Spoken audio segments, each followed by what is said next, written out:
All right. All right. Listen. All right. First of all, I need to know if y'all can hear me because remember I was telling y'all yesterday about something strange going on with Blog Talk. Well, that strange thing seems to be going on today. So I need to know if y'all can hear me straight up and down out the gate. I see the meter moving, but I want to be sure. I want to be 100. I want to be. I want to be 100% sure that y'all can hear what I'm talking about. So let me know. Let me know. Other than that, Urban Therapy with Sun 752 with this your daily, the Daily Go Get It Missing Show. We do this every single day. Every day it rains. Every day it rains. And the DG will do the same. We break it down, baby. Every day it rains. And the DG will do the same. Every day it rains and the DG will do the same. Every day it rains and the DG will do the same.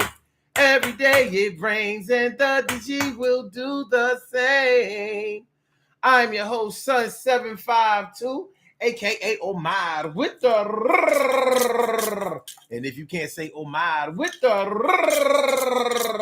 well, then you just say Omar with the R. This is the Daily Go Get It Missing Show. All up in your area. I'm feeling like a real man should. And I hope y'all feeling like real men and women should also on this Friday. Flashback Friday. Thank God it's Friday. And today we're talking about dealing with an HR nightmare. Dealing with an HR nightmare. What do y'all know? What do y'all know about dealing with somebody who is always acting like they want to lose their job? What do you know about dealing with somebody that is always late to their job, even though they rack up points when they are late? They rack up points when they are absent. They are always up against the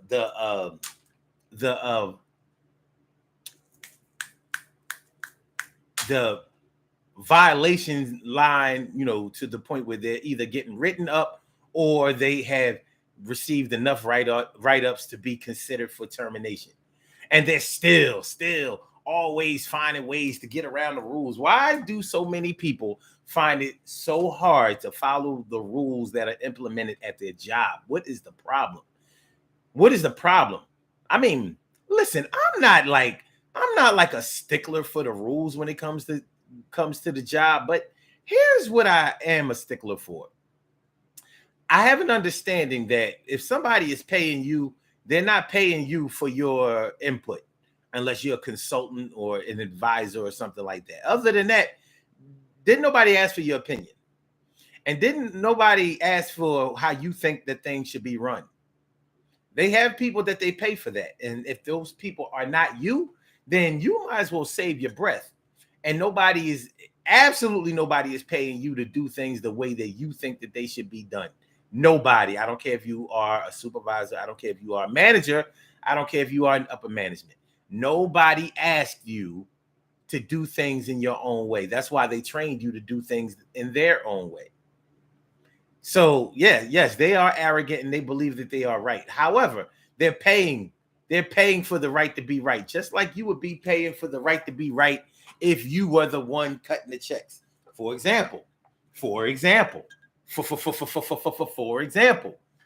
ladies, when you go get your hair done, do you pay your hundreds of dollars to have your hairdresser or your stylist cut your hair, do your hair, style your hair the way that they want it done?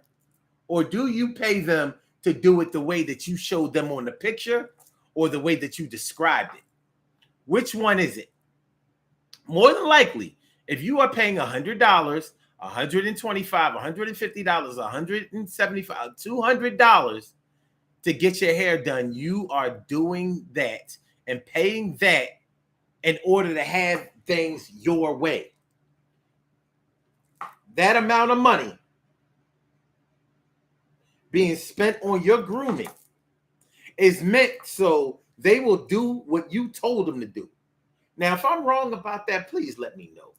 Let me know if it's okay with you for somebody to just do whatever they want to with your hair.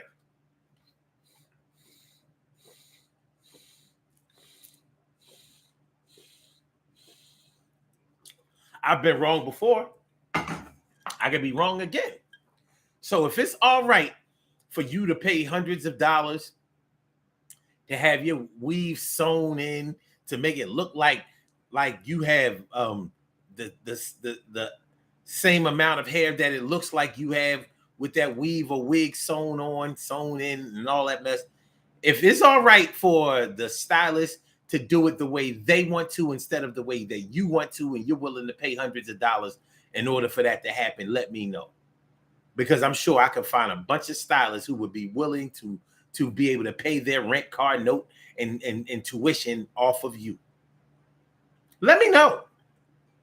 Same thing is when you want to change your house around, when you want to hire a contractor to fix things for you. Let's say you wanted your walls and ceilings drywall finished. You know, drywall finishing is when they put up drywall and they make the wall smooth to the point where it doesn't even look like they need to be painted. If you like the color white, that is, you know. But they take out all of the imperfection in your walls. So if you've had holes in your walls, dents in your walls, breaks in your walls from putting up pictures and screwing in screws and nailing in nails, hammering in nails and things like that, or you know, things that have hit the wall, broke the wall, and made the wall not exactly smooth and tight. Well, a drywall finisher does that for you. And let's say you told them that you went and picked out the paint that you wanted your house or the rooms in your house painted. Let's say for the girls' rooms, you wanted a specific type of pink paint. So you know how you go get the paint. You go to the Home Depot, you go to Lowe's, you get the paint mixed, and you bring it home, and you're going to paint your walls or have your walls painted in that color. What would happen if the contractor said, "No, I think your walls look better without paint"? So you can save yourself some money and take the paint back because you don't need it. Would that be okay with you? Would that be okay with you? He's saving you money, right? Because you don't, you know, the walls look better, clean and plain and white. So he don't want to mess up his job, his drywall finishing job, by putting that special pink paint that you want to put on your walls. You going for that? You paying for that? So if you wouldn't pay for that, how is it that you don't understand that your boss, your employer, your company said that you can't, or that they won't pay you for a 45-minute lunch when you're only supposed to be paid for a 30-minute lunch? How is it that you don't understand that? How is it that you don't understand that you can't leave any work for the next day today? They want a certain amount of work completed each day.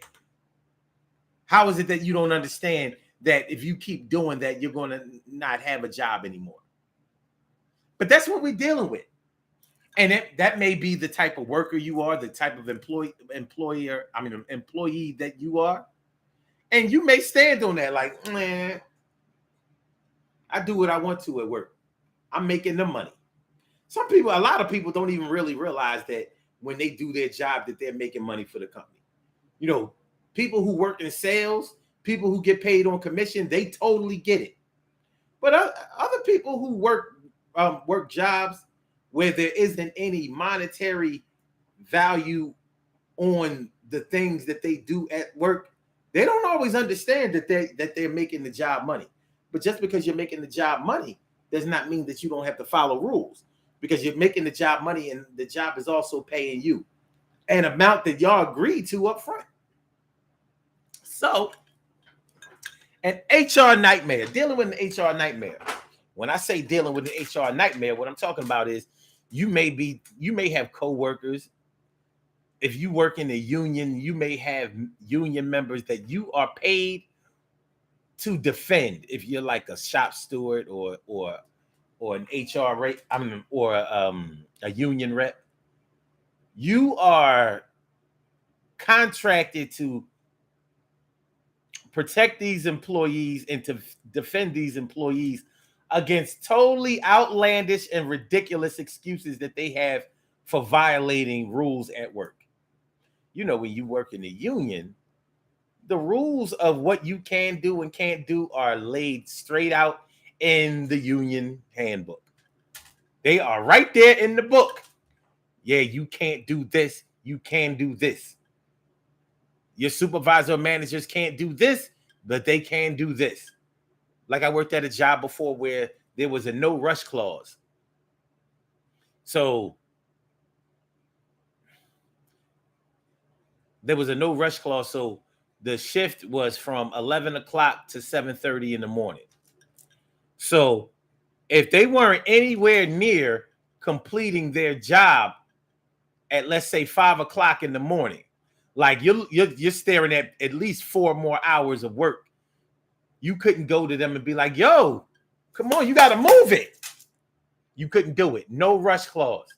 You still had to give them a chance to finish their entire job, all of their tasks at 5 o'clock in the morning when you can clearly see. When you can clearly see, you ain't going to finish that in time. Not one person. So now you are faced with a dilemma. You can go ahead and let them not finish their work, or you can request that they do more overtime, or you can get smart. Or wait, there's a third option before I get to the fourth option. And the third option is to take somebody who is either finished their tasks and their job early to come and help them be able to finish finish the slow workers' job, so they can, you can have their station or whatever finished before the customers come in or the client comes in, so you don't look like a poor manager. The fourth option is this: when you know that you're dealing with a slow worker or somebody who is bullshitting you, of course you can write them up for not finishing on time or not finishing their work, because that's in the handbook. That's definitely in the union contract. They are supposed to finish their jobs when they're supposed to finish them.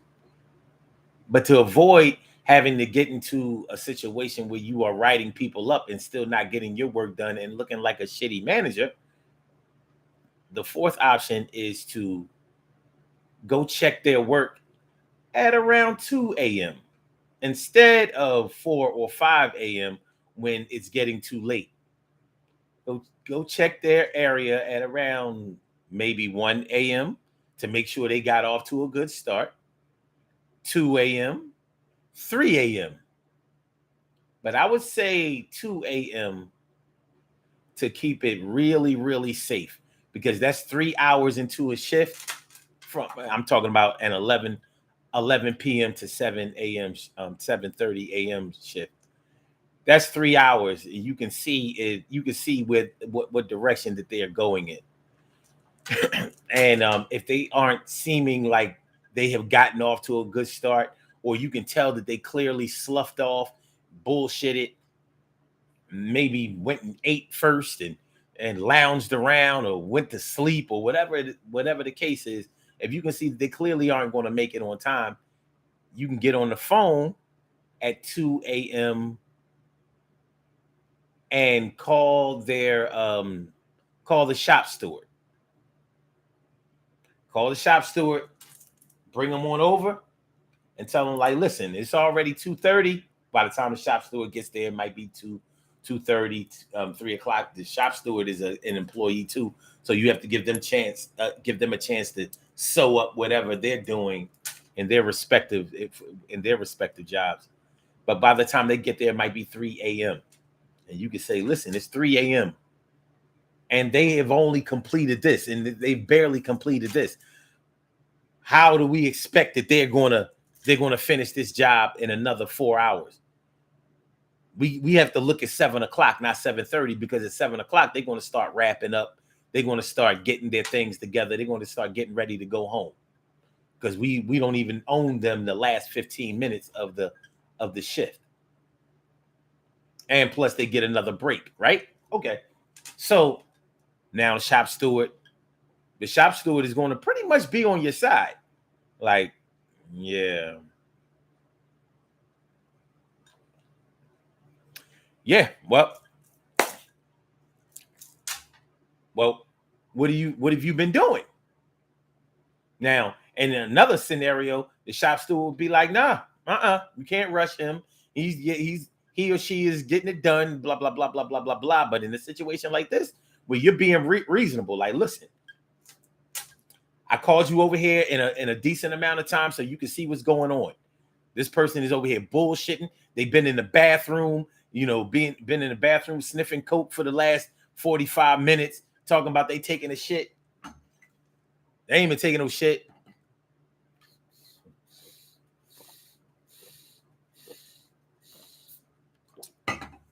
You can't tell the shop steward that they wasn't taking a shit because you've been listening outside the door. That ain't gonna go well. But anyway, so you're dealing with an HR nightmare, because a shop steward in a union position is an extension of HR. Because once you mess up at the union rep level, the HR level is a piece of cake. The union is going to have to beg HR to give you a break. And these are the people that we might be defending. So, dealing with an HR nightmare. Have you ever had a coworker, a friend at work, somebody who you got a job at work? You got this person a job at your job. You got them a position at your job. They begged you, yo, I know you. I heard you. You work at the hospital. You work at the company. You work at the plant. You work on the site. You. Can you get me in? Yeah, I can get you in. So you went the extra mile. You referred them, and you went to your resources and got them pushed through the process, and they got a job, and here they are making you look bad. Yo, ain't that your cousin? Yo, ain't that your son? Yo, ain't that your daughter? Yo, ain't that your mom? Yo, ain't that your dad? Yo, ain't that your uncle? Yo, ain't that your auntie? Ain't that your people? Ain't that your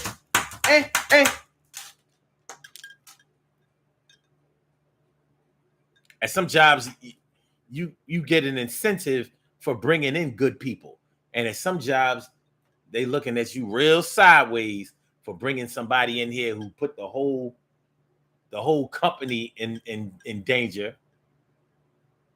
Safety violations, locker room cancers, all kinds of shit.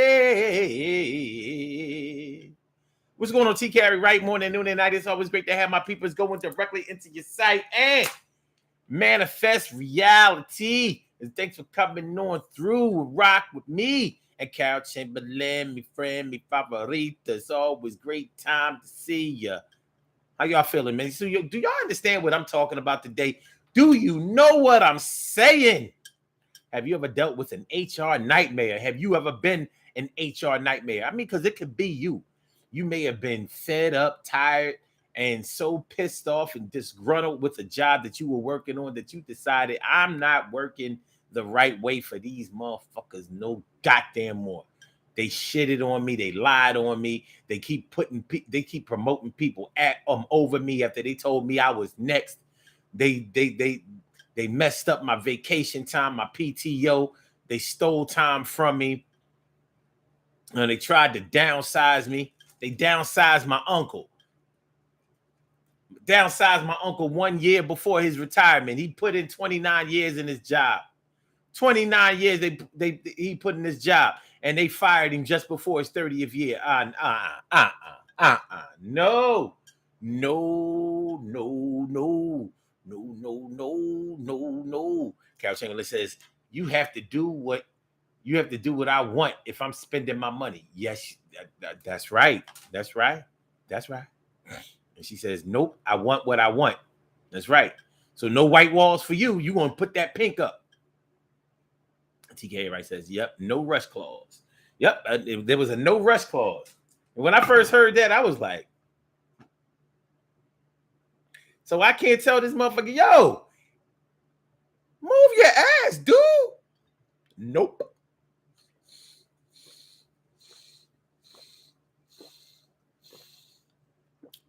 You have to let him work at his own pace. And he bullshitting.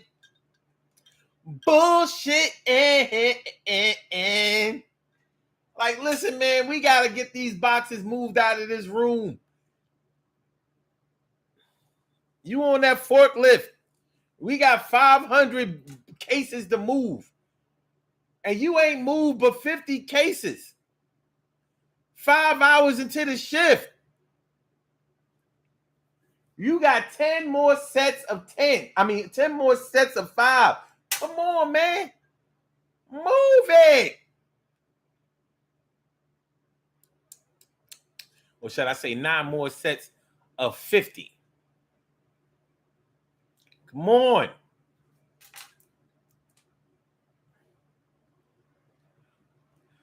She says, did you have to give them a reasonable amount of time, or just let them be completely? Oh, well, I hope I explained it to you, what I had to learn what to do.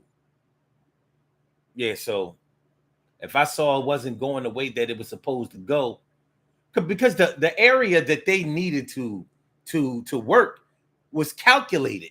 So they actually had roadmaps about where they should have been at each time in the night. So think about it. You had the roadmaps versus the no rush clause. It wasn't making no sense. So by the roadmaps that they had developed and calculated through their actuaries and all of that, by 3 o'clock, which is 4 hours into the shift, and which would be lunchtime, you should have already have had half of the job done. And some people would only have a quarter of the job done. So it kind of let you know whether they were following the roadmaps correctly, whether the roadmaps were calculated correctly, because the people who develop the roadmaps aren't the people who are doing the work. So you know how that goes. There's never the people. It's never the people who do the work or who are experienced in the job and doing the job who make up this stuff. So I had to deal with that. So I learned, get on that phone and call that goddamn shop steward. Hey, yo, shop steward. Yo, I need you to come over here and take a look at this area over here. All right, I'll be there in a minute. He would come. I'll be able to take a look. Even if they didn't like me or they didn't like another manager, they got to look and be like, I can't defend this. I can't defend it. So they go to the union member and they're like, yo, so what you been doing? What have you been doing all night? Like, what? How you going to get this finished in time?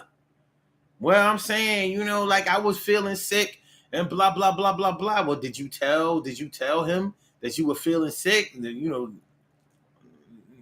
I'm saying I was sick. So they're going to get the write-up, but at the same time, you're not getting your work done. So yeah, you write them up. Whoop-de-woo. And then they do that, then they do that bullshit. Let's say you don't write them up that night, but they know that they get written up the next night. So what do? They call out the next night. So you half-ass got the job done the night before, and now you're short staffed tonight. You get it? This is more that HR nightmare shit. So now you're short staffed tonight. So you're not going to get any of that work done without taking somebody off of their area to do the area that needs to be done. So you might be compromising 2 areas tonight instead of 1. And they called out because they mad because they about to get written up. So to delay the write-up, they called out that night. Used one of their PTO days. No rules against that. Might have called out the night after that too. You know, they don't want to do the 3 nights because then you got to bring in a doctor's note. You know, 3 consecutive days out. Rebel, rebel at your job. Rebel, rebel. All right. So TK Wright asks, did people purposely take their time so they could get overtime? Well, it might not have been a job where you could get overtime. Not all jobs will get you overtime. Not all jobs have a culture of overtime. Not all jobs have a culture of overtime. And honestly, if you are a decent manager, your job should be to not have any overtime. If you're managing or supervising a job where there's always overtime, you are not an effective supervisor or manager. Straight up and down. Because your company did not hire you to create overtime. You are digging into the profits when you start having overtime. So normally, if you are if you have a lot of overtime that needs to be done on a shift without being understaffed, if you're understaffed, then of course they have to make concessions for that. But if you're continually staffed correctly and there's a lot of overtime, you ain't managing it right. At least that's how it looks from a company standpoint. Like, you're supposed to be saving the job money. All this overtime. And if you are a manager or a director and you continually have overtime and the company don't come holler at you about that, show me what company that is, because I love to work for them. I ain't never heard of such. So yeah, if people are milking I have been on jobs though where where people were lagging behind, so they could get overtime, but they had a culture of overtime at that job. That job was all about the overtime. It was a warehouse job, and the people who were working there were only making like $10 an hour. So yeah, they was definitely trying to get that overtime. Matter of fact, you would hear them scream out like, "Uh-oh!" When the shift was over, it was like, "All right, now the real time starts." They bust their ass for that 3 or 4 hours overtime, but that 8 hours before, they was milking that shit to death. All Hispanics too. So for all y'all who think Mexicans and all of that shit work so hard, oh yeah, pay them by the hour and see how it goes. See, y'all be thinking they work so hard because you're paying them by the job. You paying them by the job. Yeah, they'll bust their ass to get out of there fast because you're paying them by the job. Pay them by the hour. Them motherfuckers will work 24 hours on your dime. Like what? Nigga, what? Nigga, what? So yeah. Ain't nothing, homie. Ain't nothing.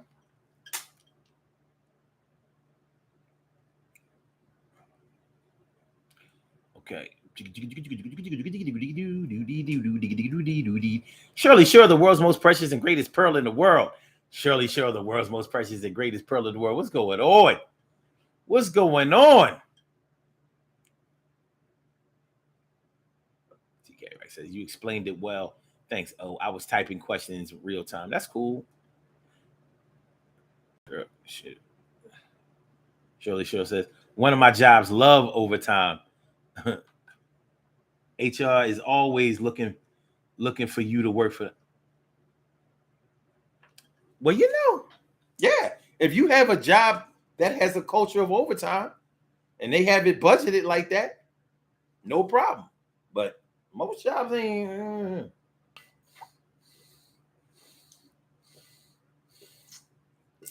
As a manager, though, I would try to keep that down as much as possible. Because eventually, they're going to bang you.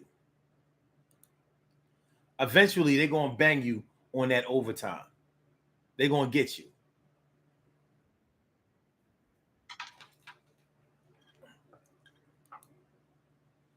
Eventually, they're going to get you on that overtime. You know, jobs will set you up as a manager or a supervisor. You know, you be doing your job well. As soon as things are not going well, they'd be like, well, it'd be a lot of overtime on your shift. Now, they ain't had no problem with that. Before, they told you, just get the job done. I don't care what it takes. I don't care how many people you have to use. I don't care how long it takes. Just get it done. That's what they'll tell you when the money is flowing. Soon as things ain't working out for you and you start making waves, they'll be like, well, you losing us a lot of money. Look at it. Look at all this overtime. Why is it so much overtime? Have any of you ever been on a job? Have any of you ever been on a job where they stopped all overtime for a period of time? Like, okay, no overtime. And everybody's like, oh, what the hell? I can't work at this job without overtime. I ain't had a regular straight check. And I don't know how long. Oh, God, I can't do this. This is bullshit. What you mean overtime? People ready to fight for overtime. I'm quitting this job. I got to get another job. If I ain't got no overtime, I can't work here. You know what I mean? Shoot, I got prom send-off coming up. We got college. We got a trunk party. Speaking of a party, birthday party. I got kids. I got to bury my aunt. You know, when the job shut down overtime for a while, a lot of times it only happens for like a few weeks, maybe a month. Then they start creeping the overtime back in, but they'll normally only creep the overtime back in for the employees that they like. Hey, Johnny, come on now. This is called dealing with an HR nightmare. Make sure y'all hit the like button. Make sure that y'all share the show. Make sure that y'all subscribe to the channel if you haven't subscribed to the channel yet. Dealing with an HR nightmare. So we're talking about those rebels at work. Rebels without a cause. Striving to be rebels without a check. Striving to be a rebel without a check. Why can't Jimmy follow the rules at work? Why we always gotta be in arbitration with Jimmy? It's Jimmy. Hold up. It's Jimmy. He disgruntled.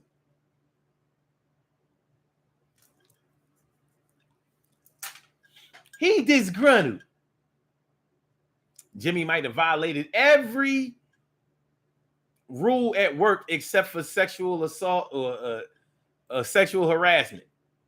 Because that gets you out of there quick. Everything else can be negotiated. The sexual harassment, you're out of here. Or you call such and such a faggot. You what?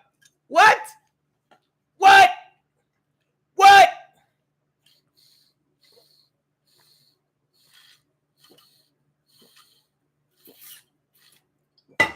Yeah, you call a gay person the F word at work.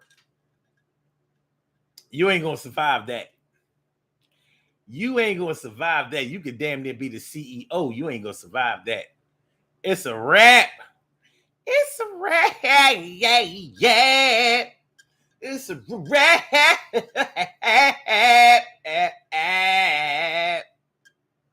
You are diggity done. All right, man. All right. So that's what we're talking about. dealing with an HR nightmare. Have you ever gotten somebody a job and they messed up the job and everybody looking at you sideways? You got your cousin a job. Your cousin ate somebody lunch or stole somebody lunch out of the refrigerator, the common refrigerator. They stole somebody's shrimp salad out of the what? They did what? Yeah, man, we got them on camera. They got a camera in the calf. They got a camera in the break room. This motherfucker going right and look at him. Look at him. Look at him on the video. That's him. Look, he coming in here. You know, ain't nobody in here. He in here by himself. He go right in that refrigerator. Took the look. That's Kathy. Yep, that's Kathy seafood salad right there. You know it's hers because she the only one that got that. She got that strange looking Tupperware. I don't know if it's Rubbermaid. I don't know what it is. But I ain't never seen nobody nobody Tupperware that color. And look at him leaving the break room with that shit. He took it out of there like it was his too. That's your cousin? Whose man's is this? Whose man's is this? Sure, husband says, "Oh my God! When I was at the post office, they stayed stopping overtime and then turn around and make us do mandatory overtime. It's Christmas time, mandatory overtime. It's Christmas time, Christmas time, mandatory overtime. You gotta work overtime. Christmas can't be with your family. Gotta work more hours, more hours. Yeah, it's the post office. We gotta get these packages out. Somebody gotta sort these packages. I need a package sorter. Yo, you can't go home. No, you ain't cooking no Thanksgiving dinner. I need you to do this OT. Yo, with me, I need you to do this OT. With me, I need you to do this OT.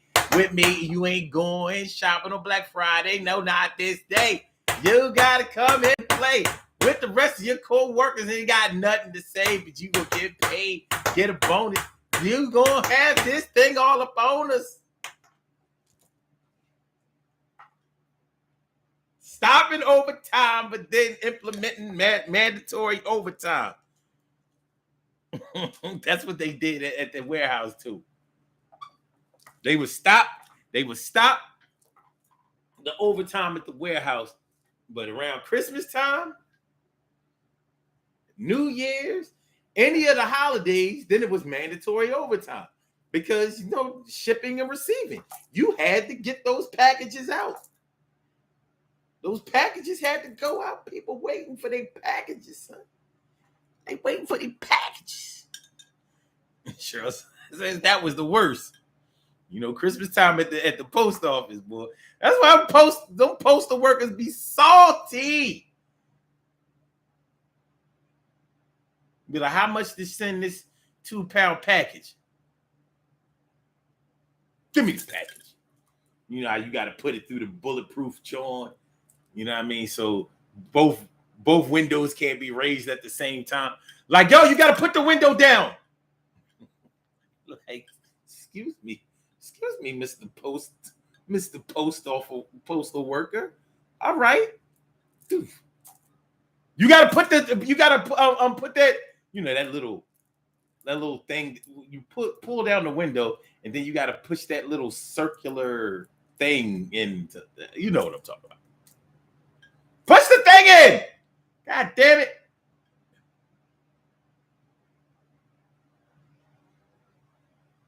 $6.49. That's how much it costs? Yes. All right. No, we don't accept cash at this post office. Don't accept cash. No, we don't accept cash. On credit card or debit card. That's it. Well, we can't send the package. We can't send the package. Next.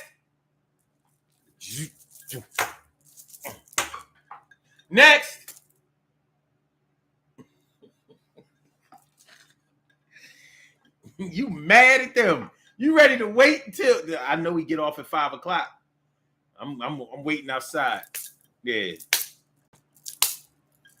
Whoa, whoa, I'm talking. Whoa, whoa, I'ma jam you, Mr. Postman. Whoa, whoa, I'ma hit you, Mr. Postman. Talking that shit behind that window. I'm gonna get your IG. Okay. Little do you know, Mr. Postman gotta work 4 hours overtime. He ain't coming out no 5 o'clock, 6 o'clock, 7 o'clock, 8 o'clock. He ain't getting on till 9, maybe even 10. It's Christmas time. Whoa, whoa, why you talk shit, Mr. Postman? I want you to send my shit, Mr. Postman. You talking all that shit like a Chinese man behind the fucking shit. They're behind that glass. You know how the Chinese people behind the glass. You know what I'm talking about, that shit in the hood, you know. Yeah, you was talking all greasy, and I'm mad at you. You gonna see me. I'm gonna be out your job as soon as you get out of that bitch, and I'm gonna go, ah!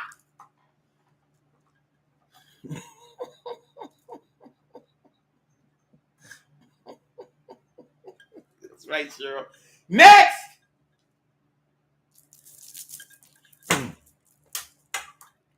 Next! Yeah. Anyway, they be rude as shit. I wouldn't be mad at the people at the post office. They be mad. They be, because I know all day. Oh. And at the post office, don't come up to that window just because you was next. They didn't say next. You know how you saw the last person get served. Then you saw the postal worker go in the back or something. You don't know what they doing. All you know is you next at that window. Let them come back and you there. They're like, did I say next? No, but you know, you was finished with the First of all, this window is shut down. I went to go get my coworker. They about get back in line. Get back in line. Postal workers be treating you. They be straight sunning you. They be straight sunning you. Same thing at the DMV. Same thing at the DMV. No, I ain't call your number. I didn't say next.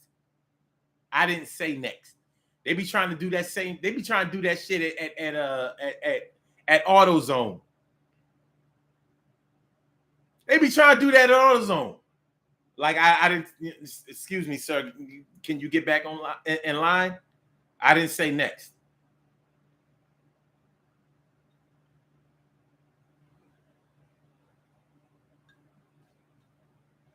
I didn't say next.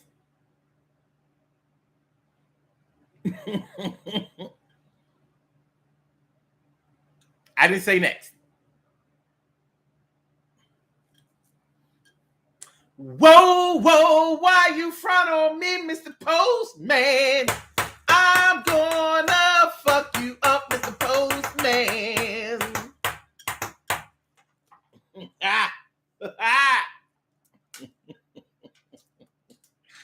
All right, man. Dealing with an HR nightmare. I'm not even sure we even talking about that anymore. But what the hell? We can talk about these jobs that be shitting on you, or these companies that be shitting on you, shitting on the employees.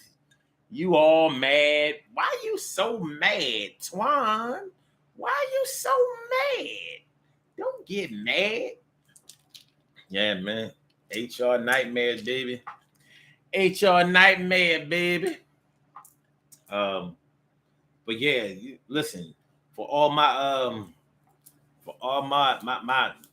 on the job rebels, always telling people what they don't have to do at work and what and how they can't get fired.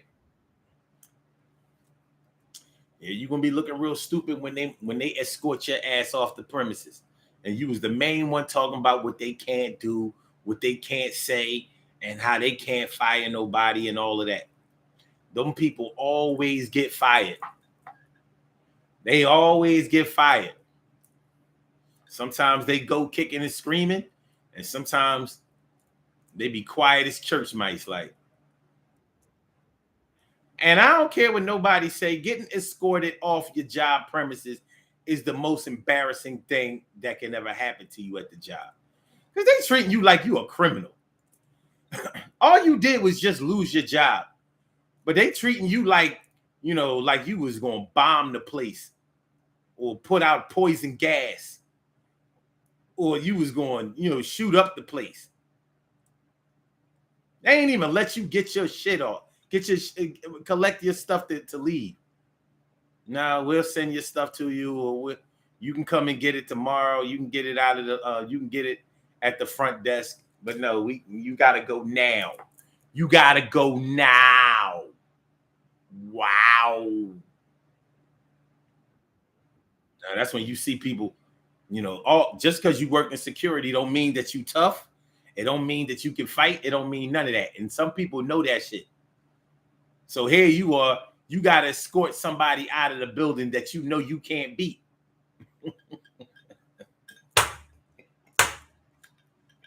And they know you can't beat them. Yo, don't fucking touch me. All right, I'm walking out. But don't fucking touch me. None of y'all better not touch me. All right, I'm leaving. Don't fucking touch me. Pussy, fuck all y'all. You know what I mean? Y'all just mad because blah, blah, blah, blah, blah. But that's all right, because y'all gonna see my lawyer anyway. This shit ain't the fuck over.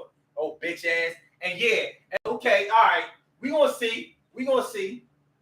Yeah, but that's all right, because that's why everybody fucking want to work here anyway. All y'all stupid. Y'all don't know how to fucking make no money. And y'all ain't no good luck gonna come to y'all anyway. Oh, bitch ass nigga. Can't stand y'all fuck ass motherfucker. And y'all wasn't paying nobody anyway. And don't think that the fact that we was fucking, don't think that ain't gonna come up. That's all right. I see y'all need to get me out of the way. And I'm gonna get out of the way. I'm gonna get out of the way for right now. But this you gonna hear from, yeah, all right. Whoa, why you talk shit, Mr. Postman?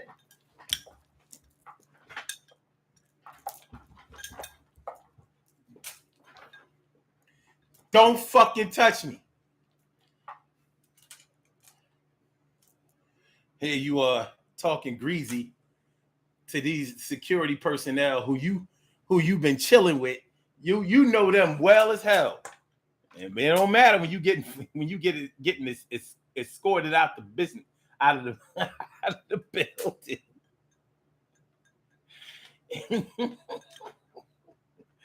Yeah, it's ugly.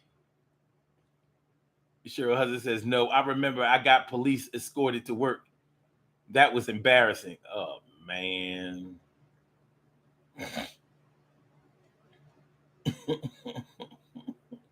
Manifest Reality says, I have never, but I have seen it. Cheryl says, I had my work bag, my badge, my lunch, and my basketball.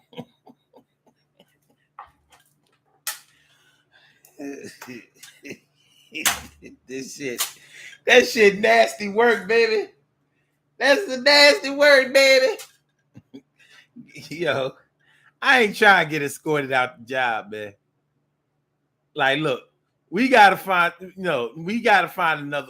I'm not getting escorted out the job. You won't be escorting me off no premises. That's what we not gonna do.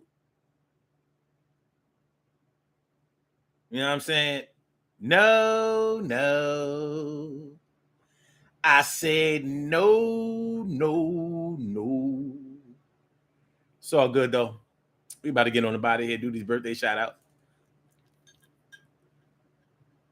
Cheryl says that's when they had livestock. Oh, livestock taking people cars. Ugh. What you mean had? They still got that shit. Every time I see somebody getting their car taken by PPA, I be mad. I be like, man, ugh. Oh, you said no. I got escorted on the premises.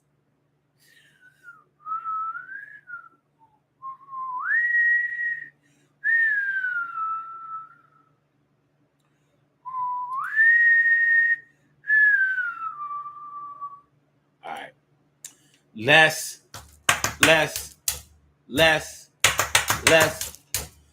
do these birthday. Let's do these birthday. Let's do these birthday shot. Let's do these birthday. Let's do these birthday. Let's do these birthday shout outs. We have some birthday shout outs to do. Some people were born on this glorious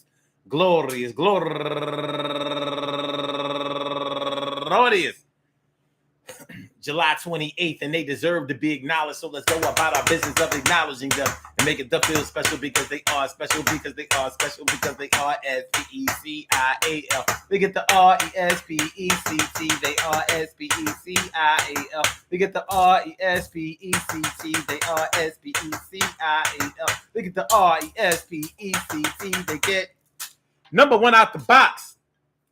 My girl, go get her, Raquel Campbell. Happy birthday to you. And she's raising money for Autism Speaks. And also Nicole Angelica Main White, turning 34 years old today. And Mika Sims, turning 38 years old today. And Ruth Best, happy birthday to you. And Blanche Jacobs, turning 58 years old today. And Willie Carl Danner, turning 62 years old today. And Naima Nurse Nye Melton, happy birthday to you. And my man, go get her, Emerson Cox, happy birthday to you. And also Nicole Main, turning 34 years old today. And my girl, go get her, Chrissy Carter. Chrissy Carter, happy birthday to you, Chrissy Carter, bomb harder. And last but not least, Sharon Vanessa Marshall. I want to say happy birthday to all of y'all. And I hope that today finds you all in good health, happiness, mind, body, soul, and spirit. And that goes out to any and everybody out there who was born on this glorious July 28th, anywhere out there in the world, worldwide, internationally, and universally. All of y'all go ahead and turn up. But don't turn up too loud. Just turn up loud enough so everybody can hear you. Rock out, rock on it, do the damn, the rock out. Rock on it, do the damn, rock out. Rock on it, do the damn thing, you do your thing, y'all. Represent the queens and kings, you do your thing, y'all. Represent the queens and kings. Good things happen to those who wait. Great things happen to those who grind. And anything can happen to those who go for theirs. So go hard, go for yours, and remember, man, listen, hey, yo, be an HR nightmare. I don't care what nobody say. I don't think it's a good idea to shit where you eat.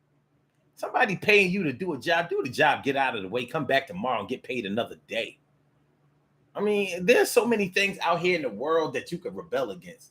You want to rebel against the thing that's putting you in a position to pay for the things out here in the world?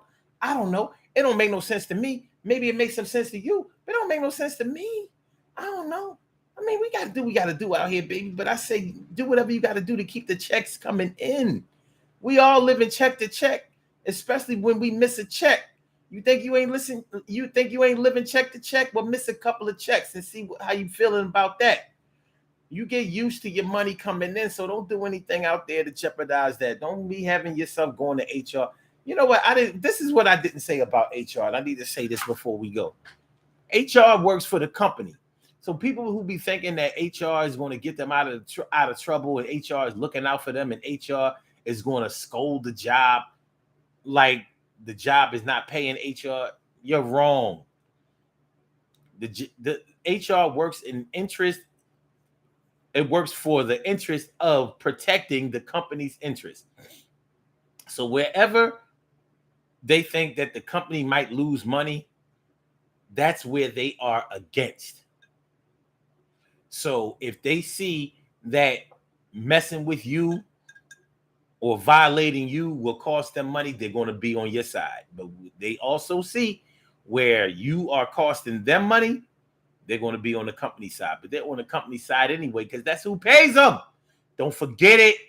Don't forget it. A lot of people get that twisted, but you're going to get reminded. That shit is going to have you getting reminded. Peace to all my day ones, my everydays, and my brand news. I love y'all to death. Resuscitate y'all and love y'all right back to life. Make sure y'all hit the like button, share the show, and subscribe to the channel. If you haven't subscribed to the channel yet, we will be back tomorrow afternoon at 1 p.m. for another Urban Therapy Sun show. So make sure y'all come through. Make sure y'all stay cool and heat free out here. It's hot out there, bitch. Son. It's hot out there, bitch. Love is love, baby. All right,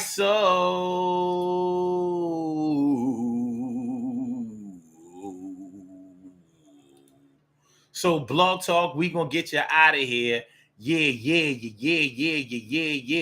And for my YouTubers, you know just how we do, but thanks for coming on through. See you on the other side. My boobas 1, 2, 3. Side, my boobas 1, 2, 3. Side, my boobas. Peace.